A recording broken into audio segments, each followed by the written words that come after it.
Document dump in the state's investigation into sexual harassment allegations against former Governor Andrew Cuomo. Thanks for being with us. I'm Steve Lacey. New York's Attorney General releasing thousands of pages of transcripts, including the ex-governor's sworn testimony he gave this summer, as well as the interviews with 10 of his accusers. The findings from the AG's months-long investigation ultimately leading to the governor's resignation, and he now faces criminal charges.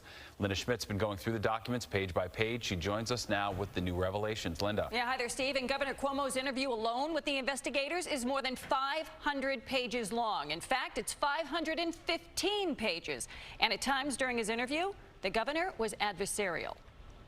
During his 11-hour interview back in July with outside investigators appointed by State Attorney General Letitia James, Andrew Cuomo called accuser Brittany Commisso a gossip hotline who would always be chatting about everybody's personal life. Commisso, who was an aide to the former governor, says Cuomo reached up her blouse and groped her at the executive mansion. She has spoken publicly about the allegation.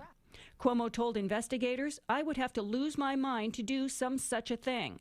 It would be an act of insanity to touch a woman's breast and make myself vulnerable to a woman for such an accusation. Numerous people have tried to set me up," Cuomo said. During the interview, Cuomo defiantly denied touching women inappropriately. The investigation report also includes interviews with 10 of the 11 women, some of them former staffers, who accused Cuomo of sexual harassment or inappropriate touching.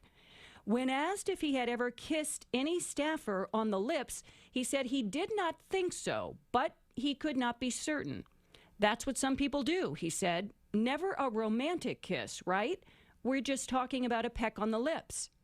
A female state trooper assigned to Cuomo's security detail at his request told investigators he tried to be flirtatious. A lot of times it came off creepy. She described how Cuomo once ran his finger down her spine while she stood in front of him in an elevator. And then while she was holding a door open for him, he pressed his hand on her stomach and ran it over her hip. "I felt like completely violated." She also described two separate moments when the governor asked if he could kiss her. To fend him off, the state trooper told him that she had been sick, and he looked at me almost in disgust that I had denied him.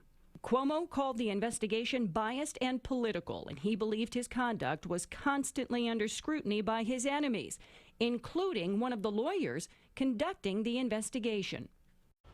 Okay, now, the reason the Attorney General's office is releasing these transcripts today is because Cuomo was charged just last month with a Class A misdemeanor of forcible touching. And since he has now been charged, under the law, the Albany County District Attorney must now provide Cuomo's lawyers with these transcripts. So the Attorney General, Letitia James, is actually getting a jump on them, and she is allowed to legally release them to the public. By the way, she is also running for governor. In addition to that, we did reach out to Andrew Cuomo's lawyer and a spokesperson about the release of the transcripts, but so far we have not heard back. Steve, back over to you. All right, thanks, Linda.